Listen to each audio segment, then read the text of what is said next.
Listen to The Metamorphosis by Franz Kafka, Level B2, Oxford Reading University, Part 1. Gregor Samsa had nightmares all through the night. When he woke up, he realized that he had been transformed into a giant bug of an unknown species. He made a considerable effort to lift his head and observe his brown stomach, divided into several stiff sections, and his numerous tiny legs. His massive body was so round that the cover was about to slide off onto the floor. What happened? Wondered Gregor. He was certainly not asleep. The room around him looked familiar. As usual, there were some cloth samples on the table. Samsa was a traveling sales representative, and a picture of a woman in furs hanging on the wall. Gregor looked out of the window. It was raining. I should probably go back to sleep, he decided, but it proved to be quite impossible. Gregor always slept on his side, but now he lay on his back and struggled to roll over because his body was curved. After several unsuccessful attempts, Gregor's body started hurting terribly, so he abandoned the idea. He lay in bed, staring at the ceiling and thinking about how tough his job was. One could never make any friends when one was constantly on the road. If he could, he would have quit long ago, but he had to work off his parents' debt. Suddenly, it occurred to him that he had overslept and had no good excuse for coming to work late. At 6:45, there was a knock on Gregor's door. Then he heard his mother's gentle voice. "Gregor, it's almost 7. Don't you have to be anywhere?"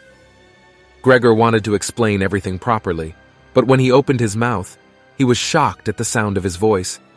It was unclear and did not sound like him at all. So he simply whispered, "Yes, Mother. Thank you. I am getting up."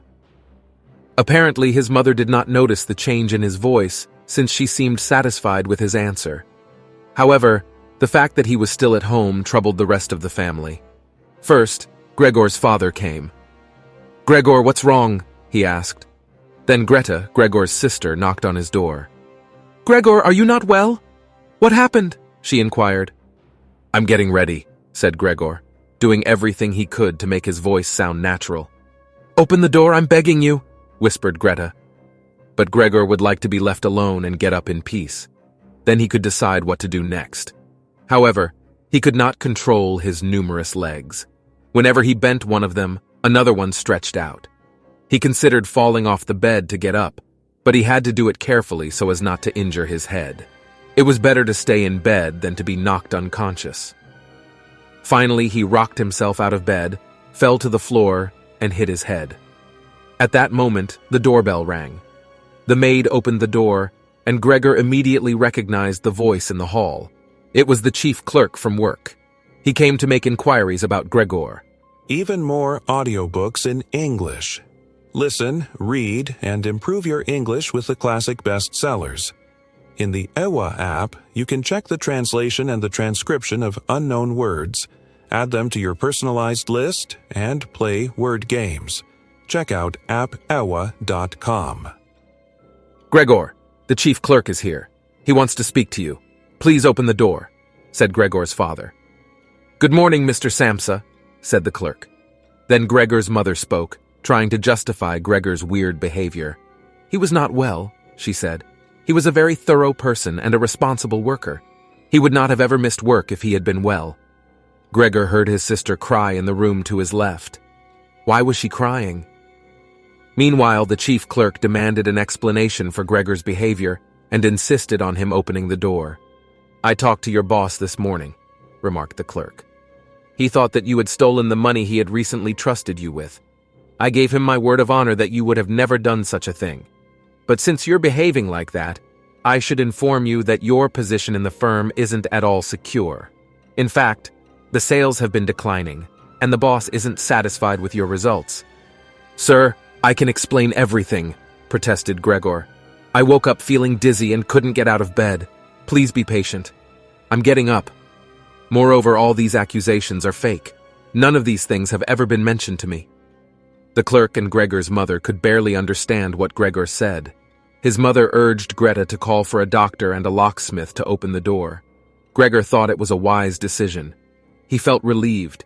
Even if his family couldn't understand what he was saying, They acknowledged his problem and were ready to help. But they did not need the locksmith after all.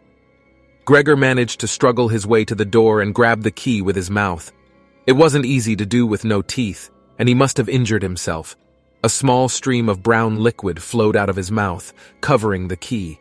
Finally, the lock gave in. Upon seeing Gregor, the clerk breathed out loudly and stepped back, covering his mouth with his hands. Gregor's mother looked at his father, then leaned forward and collapsed on the floor.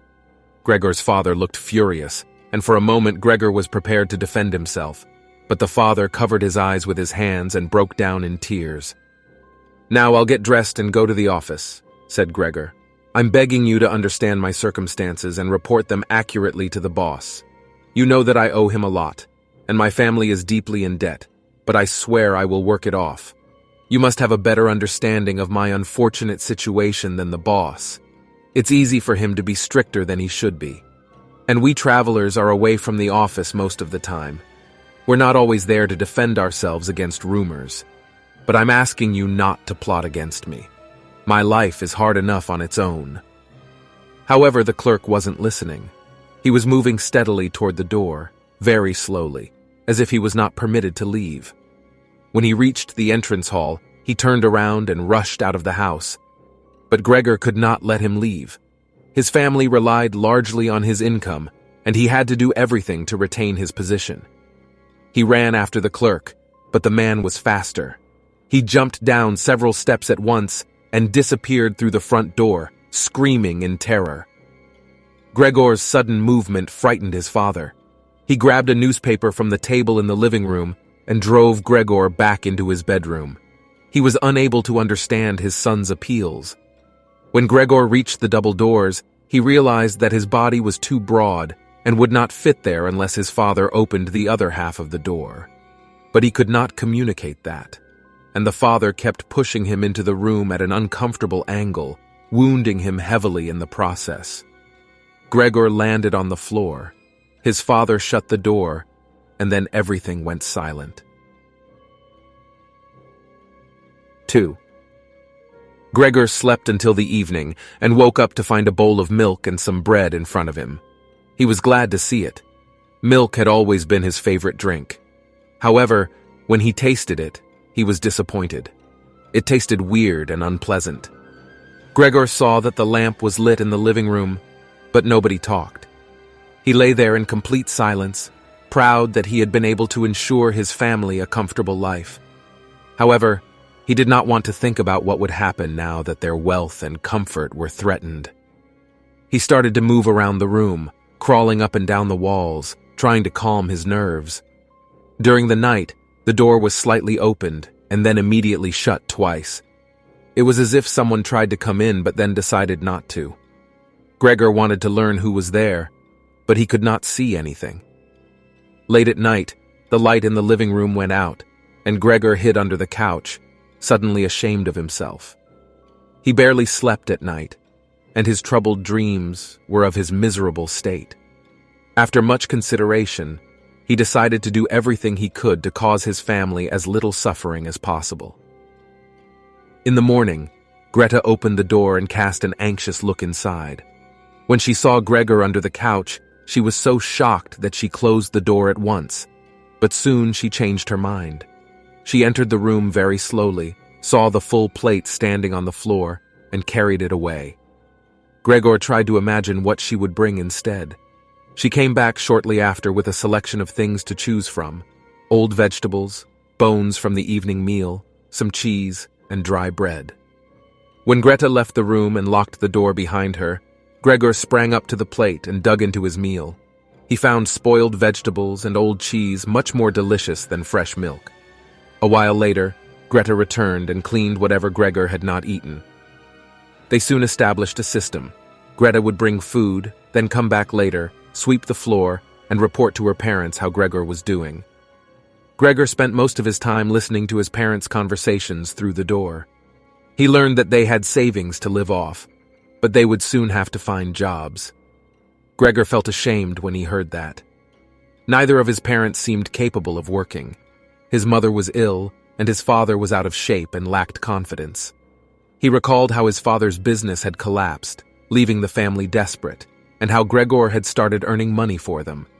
At first, they valued his efforts highly, and he was proud of his achievements. But after some time, they started growing apart. Only he and Greta remained close. She was a talented violinist, and Gregor secretly dreamed of sending her to the conservatory the following year. Part 2 is coming soon. Hit the like button and subscribe to get more free English audiobooks. And now, listen to another story.